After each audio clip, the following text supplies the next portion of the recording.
नमस्कार मित्रों, स्वागत है आप सभी लोगों का। Let's crack UPSC CSC Hindi GS में हम लोग हिस्ट्री की बात कर रहे हैं और हिस्ट्री में हमने काफ़ी चीज़ें देखी हुई है। इसके बाद आज हम लोग देखेंगे कि जो नेहरू रिपोर्ट की प्रक्रिया में जिन्ना ने अपनी 14 मांगे क्या रखी हुई थी, और इसके बाद हम लोग क्या करेंगे, जो प्रीवियस ईयर क्वेश्चन आए हुए हैं वहाँ से वो हम लोग डिस्कस कर लेंगे। ठीक है, तो वो देख लेंगे। और मैं बार बार फिर से बोलूँगा आप लोगों से, मित्रों, ये जो टेस्ट सीरीज है इसकी इसकी टेस्ट सीरीज आपको अन अकेडमी प्लेटफॉर्म पे मिल जाएगी। वहाँ पे मैं टेस्ट सीरीज कराता हूँ, क्लासेस सारी यहाँ पे चलती हैं। तो जो भी आप यहाँ पे पढ़ रहे हैं उसकी टेस्ट सीरीज आप लोग कर लेंगे जाके। वो कहाँ पे, अन अकेडमी लर्निंग ऐप पे। आप गूगल प्ले स्टोर से, मैं बता दूंगा अभी, जैसे मैंने कल की वीडियो में बताया था, आज भी वैसे ही बता दूंगा कि कैसे डाउनलोड करना है। तो आप उस ऐप को डाउनलोड कर लेंगे, और काफ़ी लोगों ने तो इसको कर भी लिया होगा। ठीक है, चलो। और आप लोग इस कोड का इस्तेमाल करेंगे तो मेरी काफ़ी सारी क्लासेस आपको मिल जाएंगी, और पीडीएफ आपको मिलेगी। क्या क्या मिल सकता है यहाँ से? पीडीएफ, पर्सनल गाइडेंस, और आपको question answer discussion, question answer. ठीक है, ये सारी चीज़ें आपको मिल जाएंगी। और आपको 10% इंस्टेंट जो है वो डिस्काउंट मिलता है अगर मेरा कोड ये भी कोड है, और ये, ठीक है, AMR10 अगर कोड मेरा यूज करते हैं। ठीक है, तो आप लोग सब्सक्राइब भी करते चले तो मैं लगातार आपको क्लासेस भी देता रहूँगा। तो आपको कई सारी क्लासेस मेरा मिल जाएगा यहाँ पे। ठीक है, तो चलते हैं, हम लोग शुरू करते हैं। ये जो बिल्कुल फ्री क्लासेस है, आप देख सकते हैं यहाँ पे एंशियंट हिस्ट्री जो है।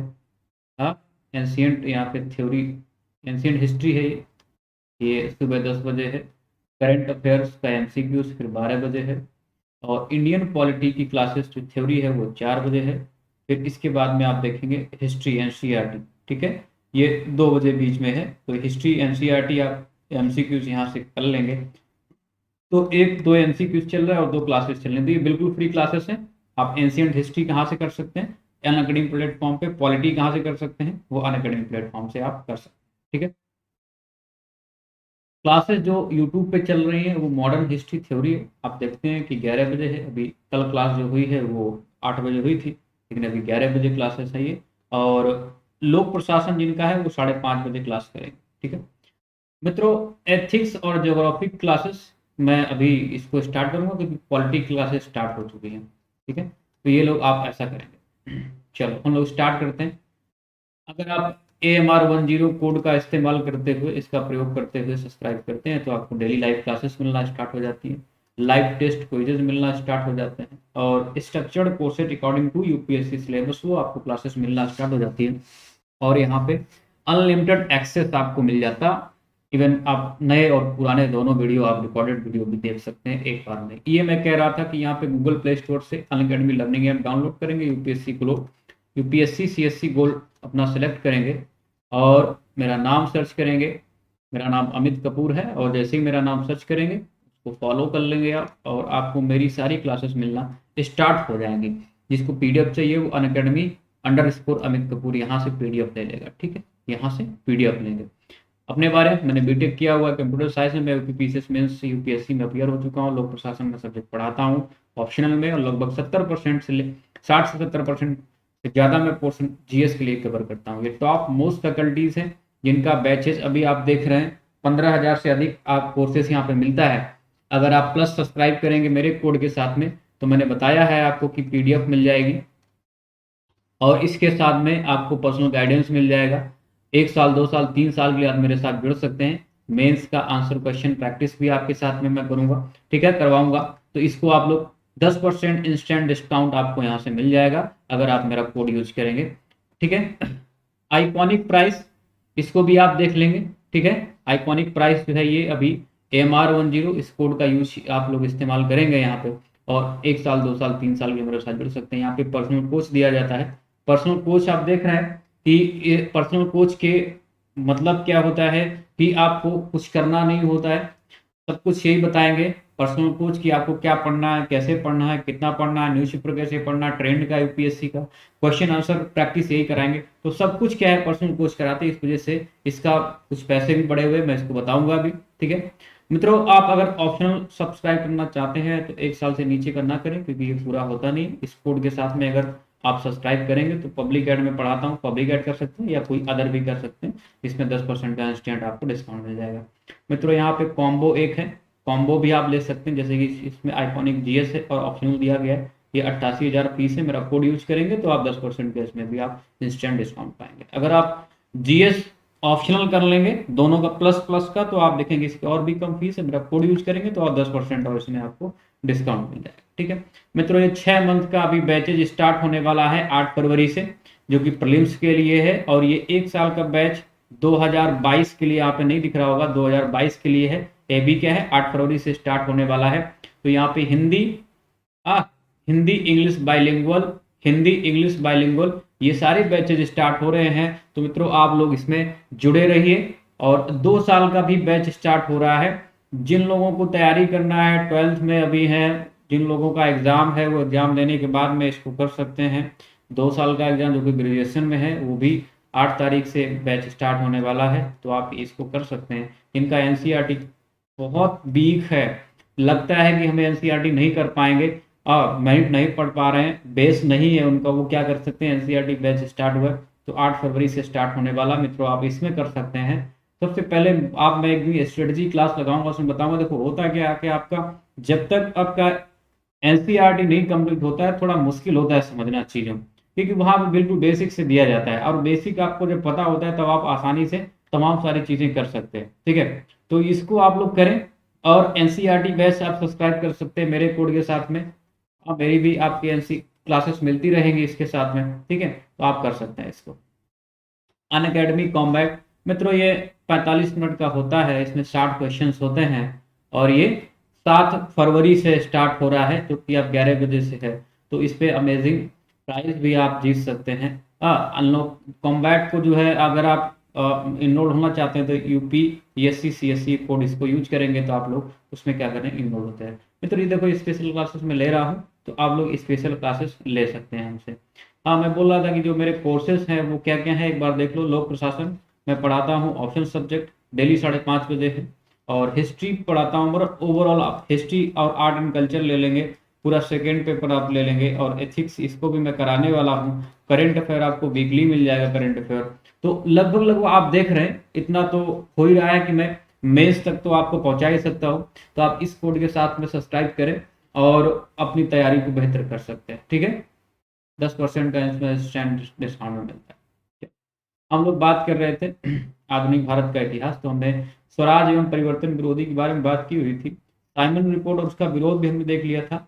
कुछ पोर्शन जो है वो नेहरू रिपोर्ट का है, और इसके बाद में नेहरू रिपोर्ट की प्रक्रिया स्वरूप आप देखेंगे कि नेहरू रिपोर्ट की प्रक्रिया स्वरूप आप देखेंगे कि जिन्ना ने 14 मांगे प्रस्तुत की थी। शुरू में तो जिन्ना थोड़ा सा ठीक लग रहे थे कि ठीक है, कोई बात नहीं, सब ठीक ठाक चल रहा है। लेकिन यहाँ पे हिंदू महासभा जैसे ही आती है और वो इसका विरोध करती है, आरक्षण का, वहाँ पे कि आरक्षित सीटें कैसे आपने कर दी हैं, तमाम सारी चीजें हैं। तो वहाँ पे जब ऐसा विरोध होता है तो फिर जिन्ना भी आते हैं, वो भी विरोध करने लगते हैं, क्योंकि उस टाइम वो लीग में शामिल हो गए होते हैं। हमने बताया था जिन्ना अलग हो गए थे जब असहयोग आंदोलन चल रहा था, क्योंकि उनको किसी ने धक्का दे दिया हुआ था।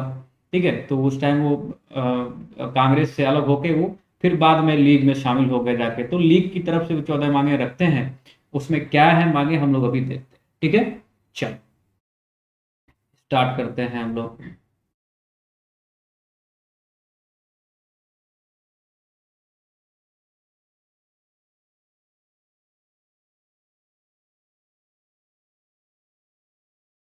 ये हमने सारी बातें की हुई थी, 5 वर्ष का इसमें इसका वो कर दिया गया हुआ था। और इसको भी हमने देख लिया हुआ था कि क्या क्या बोला गया था इसमें। ठीक है, ये हमने सारी बातें कही हुई थी यहाँ पे, ये सारी बातें ये हमने देख लिया हुआ था, जो कि नेहरू पर।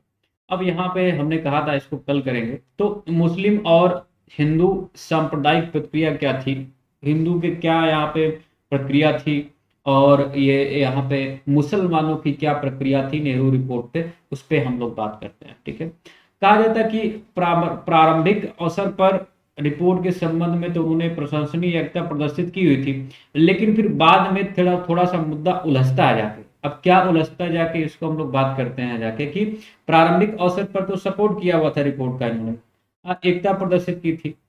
सांप्रदायिक निर्वाचन के मुद्दे पर यहाँ पे थोड़ी सी दुविधा की स्थिति ये है कि सांप्रदायिक निर्वाचन के मुद्दे को लेकर धीरे धीरे अनेक विवाद उभरने लगे। और प्रारंभ में 1927 दिसंबर की मैं बात करूं तो दिसंबर में मुस्लिम लीग के दिल्ली अधिवेशन में प्रस्ताव में सम्मिलित 4 मांगों को उन्होंने संविधान के प्रस्तावित मसौदे में सम्मिलित किए जाने की मांग की। तो कुछ यहाँ पे मुद्दे ऐसे थे जिसमें लीग भी यहाँ पे नकार रही थी। शुरू में तो सब लोग साथ थे, कोई प्रॉब्लम नहीं थी। हमने देखा हुआ था कल कि किस तरह से नेहरू रिपोर्ट का सभी दलों ने ध्वनि मत से पारित होने का प्रस्ताव, मतलब पारित होने के लिए एक मत हुए थे कि ठीक है इस प्रस्ताव को पारित करते हैं। लेकिन बाद में कुछ प्रतिक्रियाएं हुई, वो क्या प्रतिक्रियाएं वो आपके सामने हैं। पहला इसमें कि शुरू में तो ठीक था, लेकिन बाद में सांप्रदायिक निर्वाचन के मुद्दों को लेकर धीरे धीरे अनेक विवाद उभरने लगे।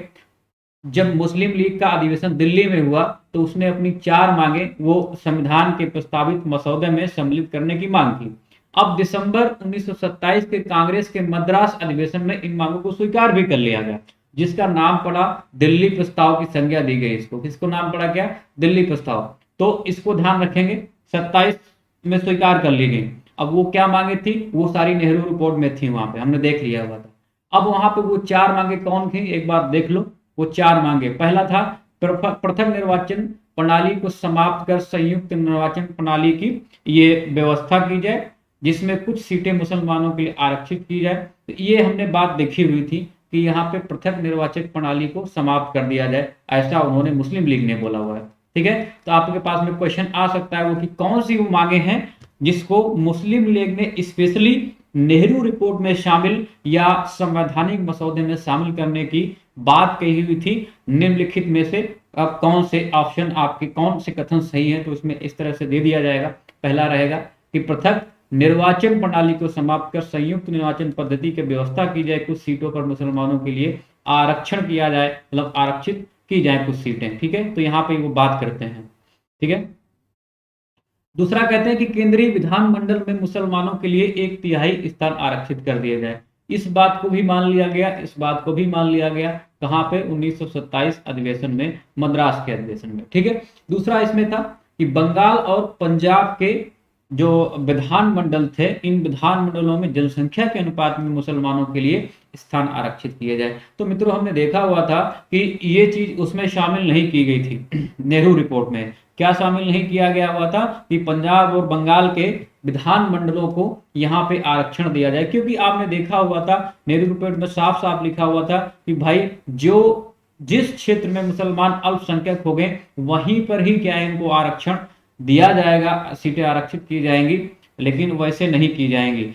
तो पंजाब और बंगाल यहाँ पे आप देख रहे थे कि मुसलमान बहुसंख्यक थे, तो यहाँ पे आरक्षण की बात नहीं की थी। लेकिन फिर भी आप देख रहे थे कि मुस्लिम लीग ने ये बात उठाई, तो मुस्लिम लीग जब ये बात उठाई तो इस मांग को भी शामिल कर लिया गया कि विधानमंडलों में जनसंख्या के अनुपात में, और वो कौन सी 2 विधानमंडल है, पंजाब और बंगाल, जनसंख्या के अनुपात में मुसलमानों के लिए एक यहाँ पे स्थान आरक्षित किए जाए। एक और मांग जो थी, चौथी मांग, वो देख रहे हैं कि सिंधु बलूचिस्तान एवं उत्तर पश्चिम सीमांत नामक 3 मुस्लिम बाहुल प्रांतों का गठन किया जाए। हमने देखा हुआ था वहां पे सिर्फ पृथक्करण की बात कही जा रही थी, और ये कहा गया था कि उत्तर पश्चिमी जो सीमांत क्षेत्र है उसको क्या है, उसमें मतलब संवैधानिक तरीके से उसको चलाया जाए, क्योंकि आप देख रहे थे उस पर किसका अधिकार था, अभी अंग्रेज थे, तो वहां पे बहुत सारा आप कह सकते हैं कि स्वतंत्रता नहीं थी जिस तरह की अदर भारत में अदर क्षेत्रों में स्वतंत्रता थी। तो नेहरू रिपोर्ट में उस तरह की बात कही गई थी, लेकिन ये बात कही गई थी वहां पे कि उत्तर पश्चिमी सीमांत क्षेत्र को क्या किया जाए, यहाँ पे संवैधानिक स्वतंत्रता दे दी जाए। और ये कहा गया था कि सिंध को क्या है, बंबई प्रांत से अलग कर दिया जाए और एक अलग प्रांत बना दिया जाए। लेकिन मुस्लिम लीग ने यहाँ पे थोड़ी सी आपत्ति जताई, तो इसको भी क्या किया गया है, इसको भी शामिल कर लिया गया है उस मसौदे में जो संवैधानिक मसौदा तैयार किया गया हुआ था। ठीक है, तो सिंधु बलूचिस्तान उत्तर पश्चिम सीमांत नामक 3 मुस्लिम बाहुल प्रांतों का इसमें गठन किया जाए। तो मित्रों एक बार ध्यान रखना, यहाँ से क्वेश्चन पूछा जा सकता है कि वो 4 मांगे कौन सी थी जिसने मुस्लिम लीग ने कहा था कि संवैधानिक मसौदे में इनको शामिल किया जाए। ठीक है, तो ये सारी मांगे शामिल की गई, तो वो 4 मांगे ये थी। अब देखो हम लोग बात करते हैं कि इन 4 मांगों का विरोध किसने किया और क्यों किया। जो 4 मांगे थी इसका विरोध किसने किया और क्यों किया, क्या दिक्कत थी, इसको देख लेते हैं। हिंदू महासभा ने इसका विरोध किया हुआ, उनका मानना था, देखो क्या कहते हैं कि हिंदू महासभा ने 3 मुस्लिम बहुल प्रांतों की, जो हमने बात की, सिंधु, उत्तर पश्चिम सीमांत और बलूचिस्तान, तो वो कह रहे हैं कि जो 3 मुस्लिम बहुल प्रांतों के गठन तथा पंजाब एवं बंगाल जैसे मुस्लिम बहुल प्रांतों में मुसलमानों के लिए सीटें आरक्षित किए जाने के प्रस्ताव का उन्होंने तीव्र विरोध किया। ठीक है, कि भाई ऐसा नहीं होना चाहिए। तो हिंदू महासभा ने विरोध क्यों किया, किसने किया, हिंदू महासभा ने। अब क्यों किया, इस पे हम लोग बात करने वाले हैं। महासभा का मानना था, क्यों पे हम आ रहे हैं, महासभा का मानना था कि इस व्यवस्था से इन प्रांतों की व्यवस्थापिकाओं में मुसलमानों का पूर्ण वर्चस्व स्थापित हो जाएगा और उसने सभी के लिए समान व्यवस्था किए जाने की मांग की। कि भाई देखो ये तो मुस्लिम बहुल एरिया है और आप जो बात कर रहे हैं सिंधु, बलूचिस्तान और उत्तर पश्चिम सीमांत प्रांत की बात कर रहे हैं, उसको गठन की बात कर रहे हैं, तो यहाँ पे ऐसी व्यवस्था हो जाएगी कि यहाँ पे मुसलमान वर्चस्व में आ जाएंगे, फिर व्यवस्थाएं समान नहीं रह पाएंगी, लोग क्या है हिंदू फिर मुसलमान अल्पसंख्यक हो जाएंगे। तो ये थोड़ी सी बात हिंदू महासभा ने कही थी। तो यहाँ पे सबसे पहला इसका विरोध हिंदू महासभा का देखने को मिल रहा है। ठीक है, क्यों कर रहा है हमने बता दिया आपको कि मुसलमानों का वर्चस्व स्थापित हो जाएगा और समान व्यवस्था किए जाने की वो मांग करने लग गए। ठीक है, ये तो मांग करने लगे। इसके बाद में दूसरी ओर मुस्लिम लीग भी यहाँ पे अपना अड़ियल रुख अपनाया हुआ है। मुस्लिम लीग प्रांतीय और मुस्लिम बहुल प्रांतों में मुसलमानों के लिए सीटों के आरक्षण के मुद्दे पर अड़ी हुई थी। ठीक है, तो यहाँ पे भी अड़ियल इसका रुख है मुस्लिम लीग का, उधर हिंदू महासभा का भी अड़ियल रुख है। वो कह रही है कि भाई ऐसा नहीं करना चाहिए, 3 मुस्लिम बहुल प्रांत का गठन नहीं करना चाहिए और पंजाब तथा बंगाल में जो है वो क्या करना चाहिए, आरक्षित सीटों का प्रावधान नहीं करना चाहिए।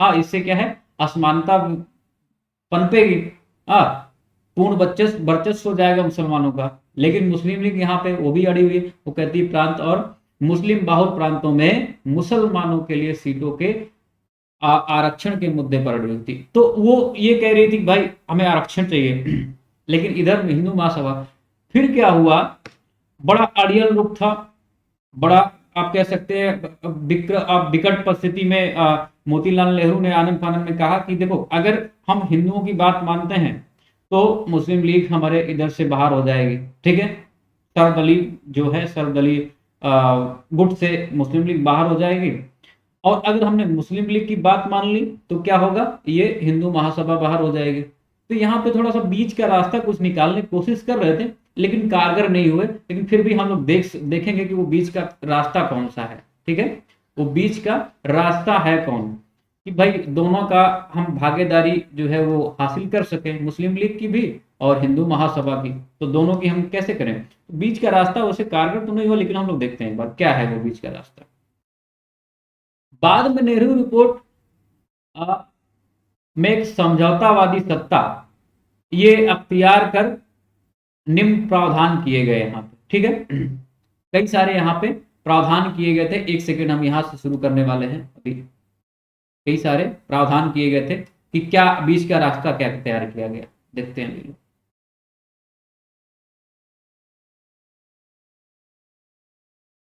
ठीक है, चलो, हाँ, तो ये 4 मांगे तो मान ली गई, इसके बाद में फिर विरोध हुआ। तो ये बीच का रास्ता अख्तियार किया गया, समझौतावादी रास्ता। यहाँ पे क्या हुआ, देखो सबसे पहला प्रावधान किया गया कि सीटें उन्हीं स्थानों पर आरक्षित की जाएंगी जहां वो अल्पमत में होंगे।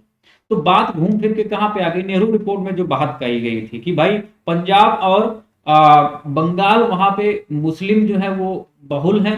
ठीक है, बहुल क्षेत्र है तो वहां पे क्या है आरक्षण नहीं किया जाएगा, अल्पमत में वहां पे आरक्षण सीटें आरक्षित की जाएगी। तो ये बीच का रास्ता तो निकाला गया लेकिन बहुत कारगर नहीं हो। फिर भी हम लोग देख लेते हैं बीच का रास्ता क्या था, क्योंकि जो चीज सफल नहीं होती है उसको कई बार यूपीएससी पूछता है। ठीक है, वो सफल नहीं हुई है। देखो सीटें उन्हीं स्थान पर आरक्षित की जाएगी जो अल्पमत में होंगी। दूसरा है इसमें डोमिनियन स्टेट की प्राप्ति के बाद ही सिंध को बंबई से पृथक किया जाएगा। ठीक है, तो ऐसा बोला गया यहाँ पे। एक बीच का रास्ता हुआ। तीसरा यहाँ पे एक सर्वसम्मत राजनीतिक प्रस्ताव वो पारित किया गया, यहाँ पे तैयार किया गया कि सर्वसम्मत जो है सबकी सहमति से एक राजनीतिक प्रस्ताव पारित किया गया कि भाई अगर सब लोग सहमत होते हैं तभी हम लोग ऐसा करेंगे। तो ये तीन यहाँ पे बीच का रास्ता निकाला गया। नेहरू रिपोर्ट में समझौतावादी रास्ता अख्तियार किया गया, लेकिन बात नहीं बनी। बात नहीं बनी तो हुआ क्या, जिन्ना ने अपनी यहाँ पे कुछ मांगे रखी। जिन्ना ने क्या क्या मांगे रखी, तो जिन्ना ने क्या किया, वो तीन मांगों से संतुष्ट तो नहीं हुए जो हमने देखा हुआ था बीच का रास्ता। नेहरू रिपोर्ट में जिन्ना द्वारा प्रस्तुत संशोधन प्रस्ताव किया गया। अब यहाँ पे संशोधन प्रस्ताव क्या किया जाता, फिर भी क्या संतुष्ट होंगे जिन्ना, हम लोग देखते हैं, एक बार चेक करते हैं। दिसंबर 1928 में नेहरू रिपोर्ट की समीक्षा के लिए एक सर्वदलीय सम्मेलन का आयोजन किया गया था कलकत्ता में। हमने देखा हुआ था, हमने देख लिया हुआ था कि कलकत्ता में इसका 28 में दिसंबर में हुआ। और इस सम्मेलन में मुस्लिम लीग की ओर से मोहम्मद अली जिन्ना ने रिपोर्ट के संबंध में तीन जो है वो संशोधन किए हुए, तीन संशोधन किए हुए। अब वो संशोधन कौन से संशोधन प्रस्ताव दिए गए, सबसे पहला कहते हैं कि केंद्रीय विधानसभा में, सॉरी, केंद्रीय विधानमंडल में 1/3 स्थान मुसलमानों के लिए आरक्षित किया जाए, सबसे पहली बात।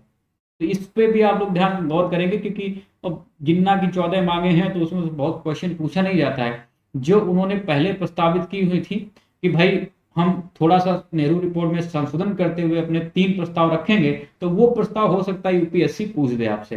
तो इसको इस बिहाफ पे हम लोग पढ़ेंगे कि हो सकता पूछे। तो उन्होंने क्या कहा, सबसे पहला पॉइंट है कि केंद्रीय विधानमंडल में 1/3 सदस्य या 1/3 स्थान, यहाँ पे ऐसे बोलेंगे जो प्लेस है, स्थान मुसलमानों के लिए आरक्षित किया जाए। दूसरा कहते हैं कि वयस्क मताधिकार की व्यवस्था होने तक पंजाब एवं बंगाल के विधानमंडलों में जनसंख्या के अनुपात में मुसलमानों के लिए सीटें वो आरक्षित कर दी जाए। तो ये यहाँ पे आप देखेंगे, पहले हम बात कर चुके हैं कि पंजाब और बंगाल में जो मुसलमान वो कैसे बहुसंख्यक मुसलमान है, लेकिन फिर भी जिन्ना यहाँ पे अड़े हुए हैं कि भाई ठीक है, जब तक वयस्क मताधिकार की व्यवस्था की जाए तब तक आप पंजाब और बंगाल में जनसंख्या के अनुपात में ही मुसलमानों के लिए सीटें आरक्षित कर दो। तो यहाँ पे भी ये अड़े थोड़ा सा। तो ये भी हम लोग देखेंगे कि जो बीच का रास्ता जो था वो तो खत्म हो गया था, जो 3 मांगे नेहरू के रिपोर्ट में संशोधन की गई। तो जिन्ना जो यहाँ पे 3 मांगे अपना प्रस्तुत कर रहे थे, तो कि यह कारगर होंगी कि नहीं होंगी, ये भी कारगर नहीं होंगी, ऑब्वियस सी बात है, एज यूजुअल। अगर ये कारगर हो जाती तो जिन्ना 14 मांगे क्यों प्रस्तुत करते, लेकिन फिर भी हमें पढ़ना है। तो वो क्या करें, एक तो 1/3 स्थान मुसलमानों के लिए केंद्रीय विधानसभा में, दूसरा पंजाब और बंगाल में जनसंख्या के अनुपात में मुसलमानों के लिए सीटों का आरक्षण, और तीसरा यहाँ पे कहते हैं कि प्रांतों के लिए जो अवशिष्ट शक्तियां वो किसके लिए कर दी जाए, प्रांतों के लिए की जाए। लेकिन हमने देखा हुआ था वहां पे नेहरू रिपोर्ट में, हमने देखा हुआ था, कहाँ देखा, नेहरू रिपोर्ट में, कि यहाँ पे जो अवशिष्ट शक्तियां वो केंद्र के पास में जाएंगी, लेकिन जिन्ना यहाँ पे कह रहे प्रांतों के लिए अवशिष्ट शक्तियों की व्यवस्था की जाए। तो ये 3 मांगे उनकी थी। अब ये देखो कारगर तो सिद्ध नहीं हुआ, क्यों नहीं हुआ, अभी बात करते हैं हम लोग। अड़ियल रूप था, अड़ियल रूप था कि भाई ऐसा नहीं होना चाहिए, नहीं होना चाहिए, तमाम सारी चीजें ऐसी हो रही थी। ठीक है, अड़ियल रूप। तो हम लोग बात करते हैं कि भाई ऐसा क्यों नहीं है। दूसरा हुआ क्या यहाँ पे, तो वो 3 मांगे अपनी प्रस्तुत कर दी। अब मुद्दा आगे बढ़ता है। मतदान होने पर सम्मेलन में जिन्ना के प्रस्ताव ठुकरा दिए गए। जैसे ही मतदान हुआ तो वहां पे जब ये उस पर रखा गया, पटल पर रखा गया, तो जैसे ही मतदान हो रहा था जिन्ना के प्रस्ताव ठुकरा दिए गए। मुस्लिम लीग यहाँ पे सर्वदलीय सम्मेलन से अलग हुई। जैसे ही ठुकराए गए, मुस्लिम लीग तुरंत क्या की, सर्वदलीय सम्मेलन से अलग हो जाती है। और फिर ये जिन्ना मोहम्मद शफी और आगा खा के धड़ से मिल गए जाके, वहां पे एक भाग है धड़े से मिले जाके। और मार्च 1929 में जिन्ना ने अलग से 14 सूत्री मांगे पेश की, जिसमें मूलतः नेहरू रिपोर्ट के बारे में उन्होंने अपनी आपत्तियां दोहराई कि भाई ये इसमें आपत्तियां हैं, तो आप इसको सही करिए। तो आप बात समझ गए यहाँ पे। अब वो आपत्तियां क्या, हम लोग बात करते हैं इसके बारे में, क्या क्या आपत्तियां हैं, और यही आपत्तियां हैं 14 सूत्री इनकी मांग। ठीक है, इनकी 14 सूत्री मांगे हम लोग देख लेते हैं फटाफट। कहाँ पे ध्यान देंगे, 1929 में ये अपना 14 सूत्री मांगे प्रस्तुत करते हैं। कौन कौन सी है 14 सूत्री मांगे। मित्रों कुछ खास बातें इसमें ये रहेंगी कि जो हमने पढ़ा हुआ है वो पिछले जो नेहरू रिपोर्ट में हमने पढ़ा हुआ, वहां पे कॉमन सारी चीजें, कई सारी कॉमन चीजें यहाँ पे मिलेंगी आपको, ठीक है, इसको ध्यान रखेंगे। पहला यहाँ पे हम लोग बात करते हैं कि 14 सूत्री मांगों में कौन कौन सा संविधान का भावी स्वरूप संघीय हो, और प्रांतों की अवशिष्ट शक्तियां, यहाँ पे प्रांतों की अवशिष्ट शक्तियां यहाँ पे प्रदान की जाए, प्रांतों की नहीं, प्रांतों को ऐसा आप करेंगे, यहाँ पे गलत लिखा हुआ है, टाइप गलत हुआ है। तो संविधान का भावी स्वरूप संघीय हो, ये तो ठीक है, कोई बात नहीं, संघीय स्वरूप तो आप देखेंगे कि वो नेहरू रिपोर्ट में बोला गया था, लेकिन नेहरू रिपोर्ट में ये नहीं बोला गया था कि प्रांतों को अवशिष्ट शक्तियां प्रदान की जाए, यहाँ पे क्या था, केंद्र को अवशिष्ट शक्तियां प्रदान की, तो ये थोड़ा सा अटपटा लगा यहाँ पे, तो ये अलग है एक तरफ, पहला पॉइंट। दूसरा, देश के सभी विधानमंडलों और सभी प्रांतों की अन्य निर्वाचित संस्थाओं में अल्पसंख्यकों को क्या है, पर्याप्त एवं प्रभावी नियंत्रण दिया जाए। अब पर्याप्त और प्रभावी नियंत्रण वो क्या था, ये तो हमें भी नहीं समझ में आया, लेकिन उनका कहने का तात्पर्य यही था कि भाई आप कहीं पे भी देश के किसी भी विधानमंडल या सभी प्रांतों की अन्य निर्वाचित संस्थाओं में अल्पसंख्यकों को पर्याप्त और प्रभावी क्या किया जाए, नियंत्रण का मतलब आरक्षण दिया जाए, ये इनका कहने का तात्पर्य यहां से निकल रहा है, आरक्षण दे दिया जाए, ठीक है। तीसरा पॉइंट में कहते हैं कि सभी प्रांतों को समान स्वायत्तता प्रदान की जाए, ठीक है, समान स्वायत्तता की बात कर रहे हैं, जितने भी प्रांत हैं समान रूप से देखे जाएं, ठीक है। तो ये तो भाई, अब ये तो सब लोग बोल रहा था, नेहरू रिपोर्ट में बोला गया था कि भाई सभी, लेकिन नेहरू रिपोर्ट में एक चीज और बोली गई थी कि भाई जो अल्पसंख्यक होंगे उनको हम लोग क्या करेंगे, वहां पे आरक्षित करेंगे कुछ सीटें। यहाँ पे जो हिंदू महासभा बोल रही थी कि भाई सभी प्रांतों को समान स्वायत्तता दी जाए, मतलब समान व्यवहार किया जाए सबके साथ में, तो यहाँ पे जिन्ना भी बोल रहे हैं, ठीक है। अब हम बात करते हैं और कुछ आगे, देखो कहते हैं सांप्रदायिक समूहों का निर्वाचन पृथक निर्वाचन पद्धति से किया जाए, ठीक है। जो सांप्रदायिक समूह का निर्वाचन है वो कैसे किया जाए, पृथक निर्वाचन पद्धति से किया जाए, इसको ध्यान में रखेंगे। अभी हम लोग कंपेरिजन करेंगे मित्रों, क्या है, कंपेरिजन करेंगे जब हम नेहरू रिपोर्ट की बात करेंगे, या हम बात करेंगे यहाँ पे जिन्ना की 14 सूत्री मांगों की या साइमन कमीशन की, तो एक बार और आपको अच्छी तरह से समझ में आ जाएगा, ठीक है। तो चौथे पॉइंट में सांप्रदायिक समूहों का निर्वाचन और पृथक निर्वाचन पद्धति से किया जाए, उनका ऐसा मानना था। पांचवें में देखो, केंद्रीय विधानमंडल में मुसलमानों के लिए 1/3 स्थान आरक्षित किए जाए, तो ये जो पहली रट है उनकी सुधार की मांग हमने देखी हुई अभी, जो कि स्वीकार नहीं की गई, उन्होंने फिर से दोहराई है यहाँ पे, क्या, केंद्रीय विधानमंडल में मुसलमानों के लिए 1/3 स्थान आरक्षित किए जाए। और अगला पॉइंट है, कहते हैं कि सभी संप्रदाय को धर्म, पूजा, उपासना, विश्वास, प्रचार एवं शिक्षा की पूर्ण जो है वो स्वतंत्रता प्रदान की जाए, तो ये तो उसमें आप देखेंगे नेहरू रिपोर्ट में भी शामिल, ठीक है। तो जब उनका आप देखेंगे कि वो जो स्वतंत्रता की बात कर रहे थे, तो स्वतंत्रता में वो जो लिखा हुआ था कि हमने बताया हुआ था उसमें कि इसी तरह की और कुछ मांगो, ठीक है। तो छठे पॉइंट पे वो ये बात करते हैं, वो भी ऐसी बात है, धर्मनिरपेक्ष की बात कर रहे थे जिस तरह नेहरू रिपोर्ट में, उसी तरह ये भी धर्मनिरपेक्ष की बात कर रहे हैं, ठीक है।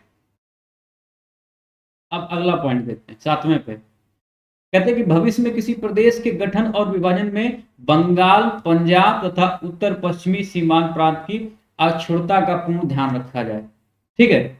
अब इनका कहने का मतलब ये तात्पर्य है, वैसी बात आप समझ रहे होंगे कि इनमें छेड़छाड़ नहीं की जाए, ये जैसे कि जैसी इनकी सीमा रेखा वैसे ये बने रहे, और इसमें कोई छेड़छाड़ ना की जाए, अक्षुण्ण बनी रहे इनकी सीमा, जितनी भी जो यहाँ पे मुस्लिम बाहुल एरिया है उसमें क्या है, इनमें कुछ छेड़छाड़ नहीं की जाए। तो भाई ये भी थोड़ा सा, क्योंकि अगर मान लो प्रशासन करने में कोई दिक्कत हुई तो क्या है, इसमें छेड़छाड़ तो की जा सकती है, अगर कोई ऐसी स्थिति आ गई, आन पड़ी कि भाई इनकी सीमाओं या इनका गठन या इनका विभाजन करने में कुछ, मान लो कुछ चीजें सही हो रही है, तो ये भी एक बात बड़ी बेतुकी है, सातवें नंबर की बेतुकी बात।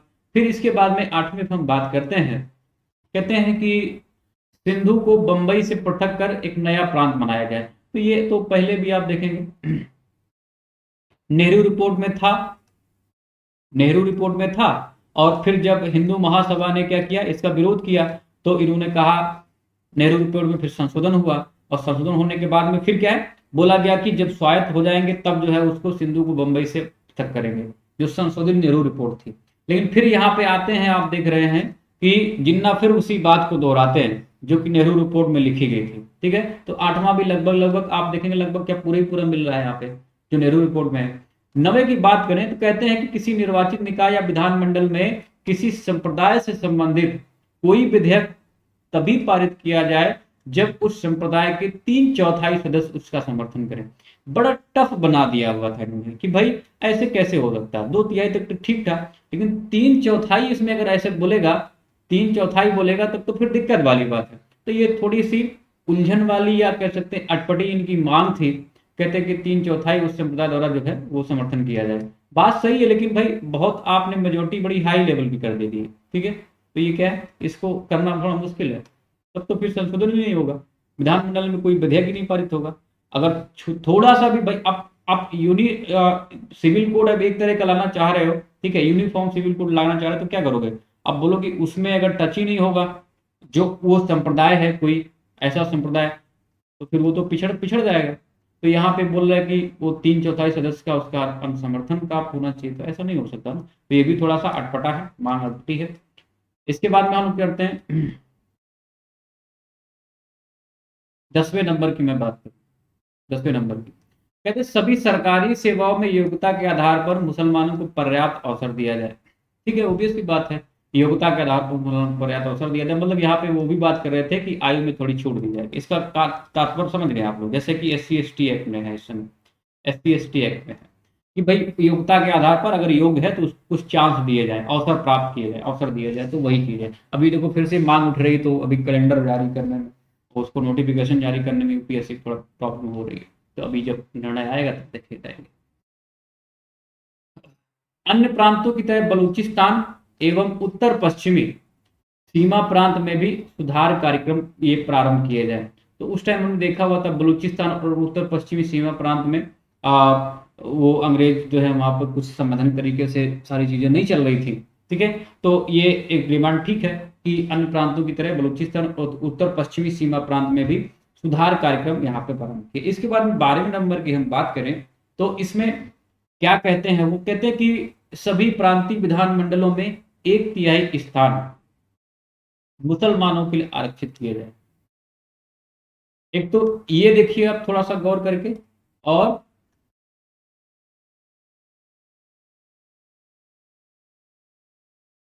ये इसको देखिए, ये 5वें नंबर पर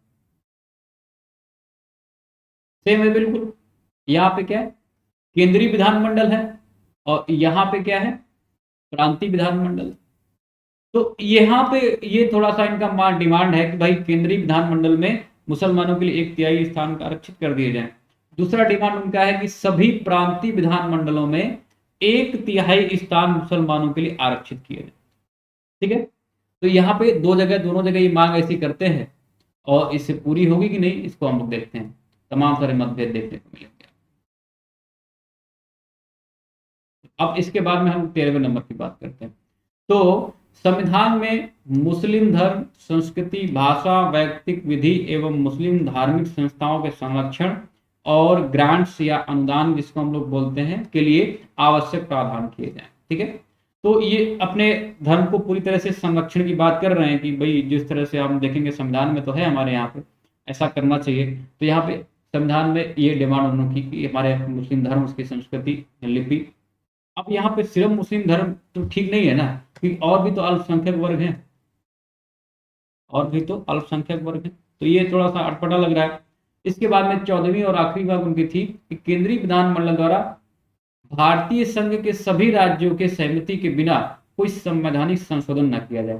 तो देखो बहुत टेढ़ी खीर है, अब कोई एक भी बोल देगा तो भी दिक्कत है, तो भी तो दिक्कत है।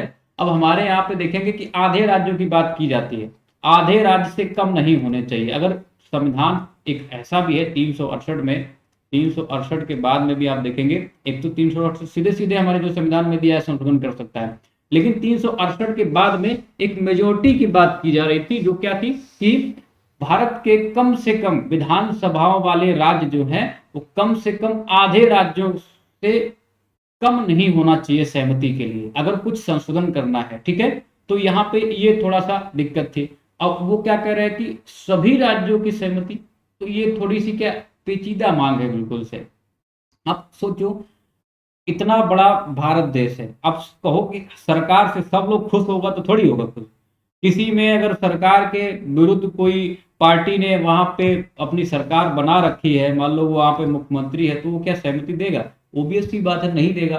तो आप संविधान में संशोधन ही नहीं कर सकते थे। तो बिल्कुल बेवकूफी भरी मांग थी इनकी। कैसी थी? बिल्कुल ही बेवकूफी भरी मांग थी। हाँ? हमारे 368 में तो भाई ये बोला गया है, एक तो सीधे सीधे भाई आप अपना 2/3 बहुमत से अब वो ले आओ, संशोधन कर दो। तो इसमें और दूसरा था 2/3 बहुमत के साथ में आधे से कम आधे, ऐसे लिख देंगे। कम से कम आधे राज्यों की सहमति अनिवार्य होनी चाहिए। आधे राज्यों की सहमति अनिवार्य होनी चाहिए। तो ये हमारा थोड़ा सा फ्लेक्सिबल भी होना जरूरी है ना, और रिजिड भी होना जरूरी है, लेकिन इतना भी रिजिड नहीं कि कभी यहाँ पे संशोधन नहीं कर। तो बिल्कुल बेतुकी और क्या है, बेवकूफी बेवकूफी भरी मांग है उनकी। क्या कह रहे हैं कि केंद्रीय विधानमंडल द्वारा भारत के सभी राज्यों के सहमति की बिना कोई संवैधानिक संशोधन ना किया जाए। तो ये भी बिल्कुल बेकार ही है एकदम से, इसको तो नहीं माना जाना चाहिए। तो कई सारी ऐसी उन्होंने मांगे प्रस्तुत की हुई है। एक बार इसको और आप लोग पढ़ लेंगे जाके, इस वीडियो को आप लोग ध्यान से देखेंगे। मित्रों, जो प्रीवियस ईयर में क्वेश्चन आए हुए, इसमें आप देखेंगे कोई मेंस में क्वेश्चन नहीं आया 2013 से। तो यहाँ से मेंस का कोई क्वेश्चन नहीं है, ये यहीं तक है। हमने स्वराजी देख लिया हुआ था। स्वराजी के बाद में फिर इसके बाद में ये यहाँ पे क्वेश्चन आए हुए हैं कुछ। स्वराजी में बहुत ज्यादा कोई क्वेश्चन नहीं आया हुआ है, स्वराजी में कोई क्वेश्चन नहीं आया हुआ है। मेंस में यहाँ से कोई इस फेज से कोई क्वेश्चन नहीं है, ठीक है। मेंस में यहाँ से कोई क्वेश्चन नहीं है।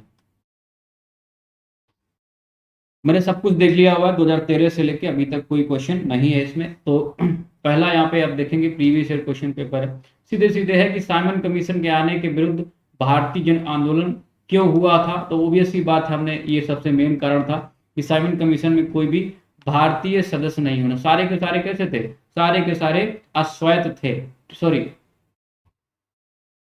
श्वेत थे, ठीक है। सारे के सारे कैसे थे? गोरे थे।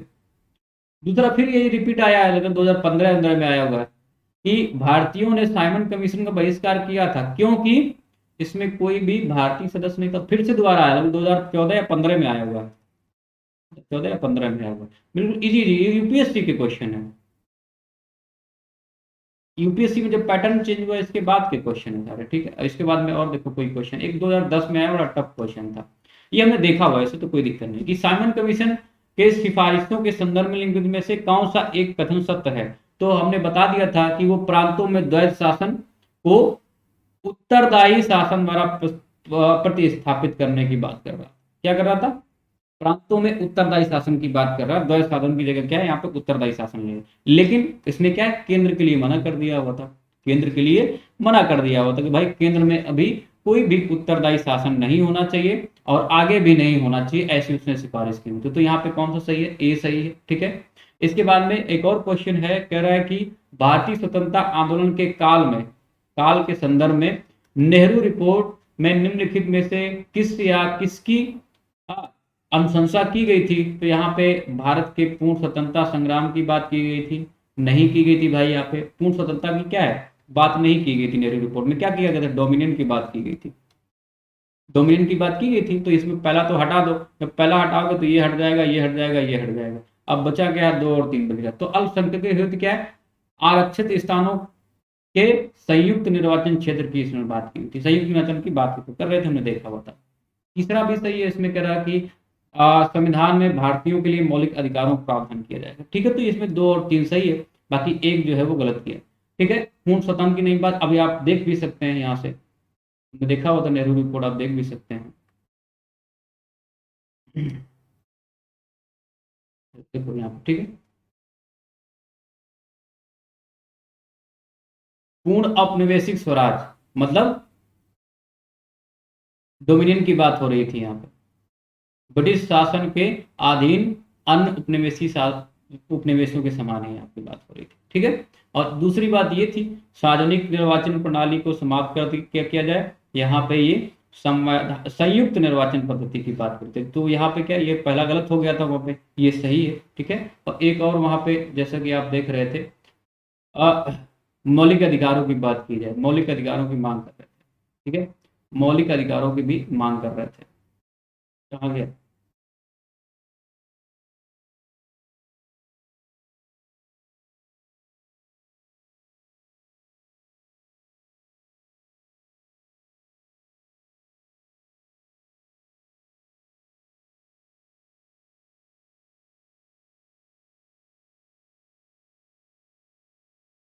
जो शुरू में ही है मौलिक अधिकार,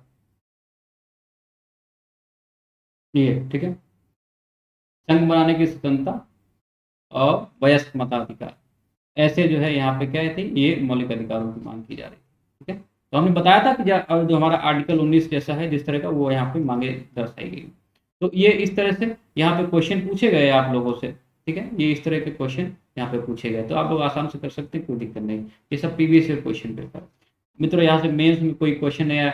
और जो लोग इस क्लास को देख रहे हैं, इसका जो एमसीक्यूज है, इसका जो एमसीक्यूज है वो कहाँ मिल जाएगा आपको?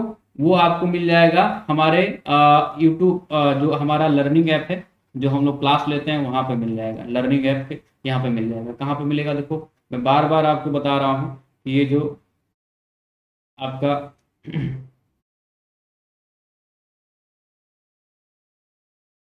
यहाँ से ये आप लोग डाउनलोड करेंगे गूगल प्ले स्टोर से। मेरी क्लासेस होती हैं अनअकैडमी लर्निंग ऐप पे, यहाँ पे आपको एमसीक्यूज मिल जाएगा। तो आप सब लोग वहाँ पे एमसीक्यूज आ जाएंगे। मुझे मेरा यूपीएससी गोल सेलेक्ट करते हुए क्या करेंगे, मेरा नाम सर्च करेंगे अमित कपूर और मुझे फॉलो कर लेंगे, तो सारी क्लासेस आपको मिलती रहेंगी। या आप इस टेलीग्राम में ग्रुप में जुड़ सकते हैं। इस टेलीग्राम में यहाँ पे पीडीएफ भी मिलती रहती है और यहाँ पे आपको क्लासेस अपडेट भी मिलता रहता है, क्लास का अपडेट की कहाँ कौन सी क्लास कब होने वाली है। ठीक है, तो आप इसको करते रहेंगे। और एक क्वेश्चन और आया हुआ है, उस पर भी हम लोग बात करते हैं। तो वहां से सारी चीज टेस्ट सीरीज आप लोग वहीं से करेंगे। एक क्वेश्चन और आया हुआ है, कांग्रेस दल की उग्र शाखा ने जिसके एक प्रमुख नेता जवाहरलाल नेहरू थे, इंडिपेंडेंस फॉर इंडिया लीग की स्थापना की हुई थी और उभय लीग किसके विरोध में स्थापित की गई थी? तो हमने बताया हुआ है यहाँ पे, नेहरू रिपोर्ट के विरोध में। ये क्या है, जवाहरलाल नेहरू ने क्या किया हुआ था, जो कि हमने बताया था मोतीलाल नेहरू के बेटा है ये जवाहरलाल नेहरू। तो इन्होंने क्या किया हुआ था, आप कुछ घोर विरोध कर रहे थे कि आपने पूर्ण स्वतंत्रता की बात क्यों नहीं की। तो इस वजह से इन्होंने इंडिपेंडेंस फॉर इंडिया लीग की स्थापना की हुई थी। ठीक है, तो नेहरू रिपोर्ट के खिलाफ थी। तो इस तरह के क्वेश्चन आपके पूछे जाते हैं। ठीक है मित्रों, यहाँ पे ये आप लोग शामिल होते रहिए। 7 फरवरी कॉम्बैट है ये। ठीक है, यहाँ पे आपको एक्साइटिंग प्राइज भी मिलते हैं, आप जीत सकते हैं। और इसको लाइक करते रहिए, शेयर करते रहिए, सब्सक्राइब करें। आप इस कोड का अगर सब्सक्राइब करेंगे तो आपको 10% का इंस्टेंट डिस्काउंट मिल जाएगा। इसको लाइक करें, शेयर करें, सब्सक्राइब करें। मेरी क्लासेस हमने बता दिया था आपको, हिस्ट्री मिल जाएगी, दूसरा ज्योग्राफी मिल जाएगी, सॉरी ज्योग्राफी नहीं मिलेगी, अभी नहीं मिलेगी। इसकी जगह मैंने बताया हुआ आपको हिस्ट्री और पॉलिटी मिल जाएगी, एथिक्स मिल जाएगा, और ये आपका current affair, weekly current affair मिलता रहेगा। तो ये सारी क्लासेस मिलती रहेंगी। चलो, thanks to all of you. और अभी क्लासेस हैं हमारी 12 बजे से, एमसीक्यूज है, तो आप उस एमसीक्यूज में अटेंड करें उसको। ठीक है, चलो नमस्कार मित्रों।